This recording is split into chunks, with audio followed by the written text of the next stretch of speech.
Brazil के Rio de Janeiro से कुछ किलोमीटर दूर एक पहाड़ी है जिसका नाम है वेंटम हिल।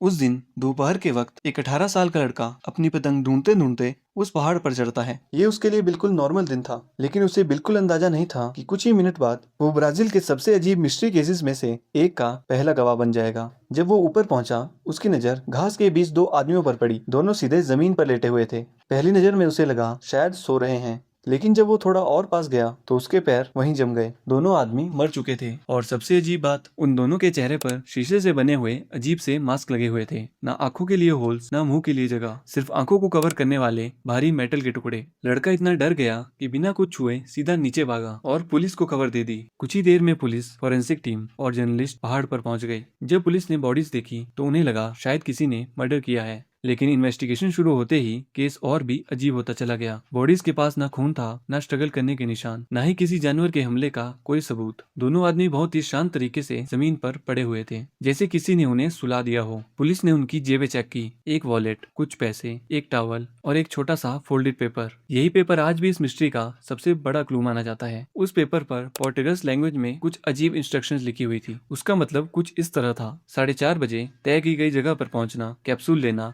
इफेक्ट होने के बाद मेटल को प्रोटेक्ट करना, सिग्नल का वेट करना। बस, ना साइन, ना नेम, ना एक्सप्लेनेशन।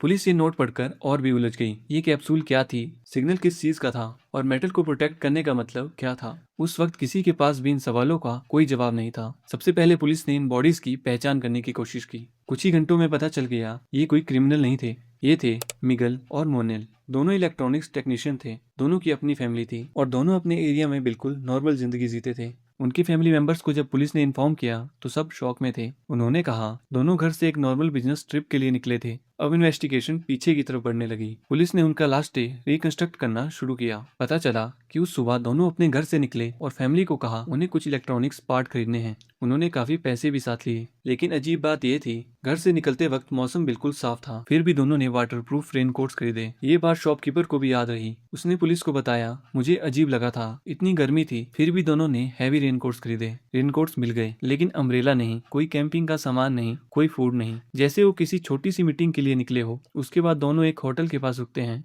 वहाँ एक वेट्रेस उन्हें देखती है। उसने पुलिस को बताया दोनों बिल्कुल नॉर्मल लग रहे थे, ना घबराहट, ना जल्दबाजी, ना किसी से झगड़ा, बस वो किसी का इंतजार कर रहे थे। ये उन्हें जिंदा देखने वाली आखिरी विटनेस थी। उसके बाद मिगेल और मोनल कभी जिंदा नहीं देखे गए। पुलिस ने वेंटम हिल्स के आसपास रहने वालों से पूछताछ शुरू की। तब कुछ लोगों ने एक अजीब बात बताई। कई गवाहों ने दावा किया कि उस शाम पहाड़ पर एक बहुत ही तेज चमकने वाली रोशनी देखी गई थी। किसी ने कहा वो ऑरेंज कलर की थी, किसी ने कहा ब्लू व्हाइट और कुछ लोगों ने तो उसे किसी उड़ती चीज जैसा बताया। पुलिस ने स्टेटमेंट को नोट तो किया, लेकिन उनके पास इस बात का कोई सबूत नहीं था और इसी वजह से इन्वेस्टिगेशन दो अलग रास्तों पर चल पड़ी। एक तरफ पुलिस लॉजिकल एक्सप्लेनेशन ढूंढ रही थी, दूसरी तरफ मीडिया ने हेडलाइन चलानी शुरू कर दी। क्या ये यूएफओ से जुड़ा हुआ केस है? लीड मास्क किसके लिए पहने गए थे? सिग्नल किस चीज का था?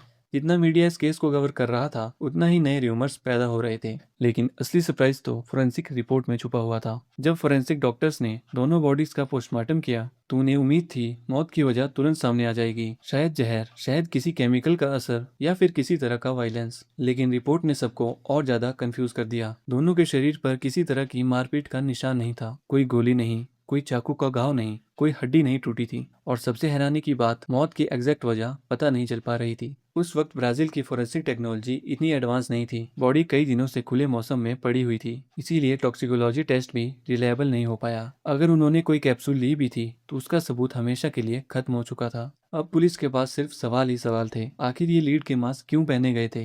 एक्सपर्ट्स ने मास्क को ध्यान से देखा। वो किसी फैक्ट्री में बने हुए प्रोफेशनल मास्क नहीं थे। उन्हें हाथ से काटा और शेप दिया गया था और उनमें आंखों के लिए कोई भी होल नहीं था। यानी अगर कोई इंसान ये मास्क पहने तो उसे कुछ भी दिखाई नहीं देगा। तो फिर उसका पर्पस क्या था? इन्वेस्टिगेशन में पुलिस को पता चला मिगेल और मोनल इलेक्ट्रॉनिक्स के काम के साथ साथ स्पिरिचुअल एक्सपेरिमेंट में भी इंटरेस्ट रखते थे। वो कुछ ऐसे ग्रुप्स के कांटेक्ट में थे जो मानते थे कि इंसान दूसरी दुनिया की एंटिटीज से भी कांटेक्ट कर सकता है। उन ग्रुप्स में इलेक्ट्रॉनिक्स डिवाइस, लाइट्स और रेडियो फ्रीक्वेंसीज का यूज किया जाता था। पुलिस ने उनके घर की तलाशी ली। वहां से नोटबुक्स मिली। उन नोटबुक्स में अजीब से डायग्राम बने हुए थे। कुछ जगह नंबर लिखे हुए थे तो कुछ जगह स्पिरिचुअल एक्सपेरिमेंट्स के नोट्स और कुछ पेजेस पर लाइट और एनर्जी से रिलेटेड ऑब्जर्वेशंस। ये देखकर पुलिस को लगा कि शायद ये दोनों किसी एक्सपेरिमेंट की तैयारी कर रहे थे। लेकिन फिर एक और गवाह सामने आया। एक लोकल वुमेन ने बताया कि उस शाम उसने वेंटम हिल्स के ऊपर एक बहुत ही ब्राइट पीली नारंगी रोशनी देखी थी। उसके हिसाब से वो रोशनी हवा में कुछ देर रुकी और फिर गायब हो गई। मीडिया ने तुरंत इस स्टेटमेंट को उठा लिया। अगले दिन खबरों में हेडलाइंस छपने लगी, क्या यूएफओ ने 2 इंजीनियर्स की जान ले ली। ब्राजील में उस दौरान यूएफओ की खबरें पहले ही बहुत पॉपुलर थी, इसलिए लोगों ने तुरंत थ्योरीज बनाना शुरू कर दिया। कुछ लोगों ने कहा लीड मास्क इसलिए पहने गए ताकि किसी तेज रेडिएशन से आंखों को बचाया जा सके। कुछ ने कहा वो किसी एलियन सिग्नल का वेट कर रहे थे। लेकिन पुलिस को इनमें से किसी भी बात का साइंटिफिक सबूत नहीं मिला। इन्वेस्टिगेशन फिर प्रैक्टिकल डायरेक्शन में गई। पुलिस ने उस नोट पर दोबारा फोकस किया, कैप्सूल लेना। सबसे बड़ा सवाल यही था, कौन सी कैप्सूल और किसने दी। फैमिली ने बताया मिगेल और मोनेल पहले भी कुछ एक्सपेरिमेंट्स कर चुके थे। वो कभी कभी अजीब जगहों पर जाते थे और फिर वापस आ जाते थे,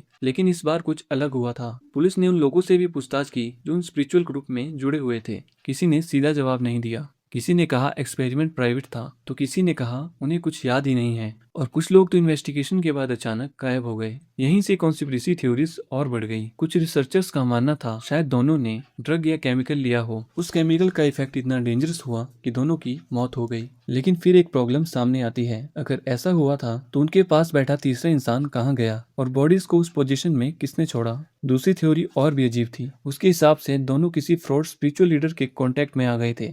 उसने उन्हें कन्वेंस किया कि एक स्पेशल एक्सपेरिमेंट के बाद उन्हें किसी हायर डायमेंशन या हायर कॉन्शियसनेस का एक्सपीरियंस होगा। कैप्सूल उस एक्सपेरिमेंट का हिस्सा थी, लेकिन एक्सपेरिमेंट गलत हो गया। ये थ्योरी काफी लोगों को रियलिस्टिक लगती है, लेकिन फिर एक प्रॉब्लम बची रहती है। अगर कोई तीसरा इंसान था तो उसके कोई निशान क्यों नहीं है, ना फुटप्रिंट्स, ना फिंगरप्रिंट्स, ना आई विटनेस। और अगर कोई तीसरा इंसान था ही नहीं तो फिर नोट किसने लिखा, कैप्सूल किसने दी और लीड मास्क पहनने का आइडिया किसका था। केस धीरे धीरे ठंडा पड़ने लगा। पुलिस ने सारे पॉसिबल एंगल चेक किए, murder, accident, poisoning, religious ritual, fraud, UFO, लेकिन कोई भी थ्योरी सारे सवालों का जवाब नहीं दे पा रही थी। आज लगभग 60 साल बाद भी लीड मास्क केस दुनिया के सबसे अजीब अनसॉल्व मिस्ट्री में से एक माना जाता है। 2 आदमी, एक पहाड़ी, लीड के मास्क, एक क्रिप्टेड नोट और एक एक्सपेरिमेंट जिसका असली मकसद शायद सिर्फ वो 2 लोग ही जानते थे, और वो दोनों उस दिन के बाद कभी कुछ बता ही नहीं पाए। हो सकता है ये सिर्फ एक फेल्ड स्पिरिचुअल एक्सपेरिमेंट हो सकता है किसी ने उन्हें मैनिपुलेट किया हो, या हो सकता है इस केस का सच पुलिस रिकॉर्ड्स में कभी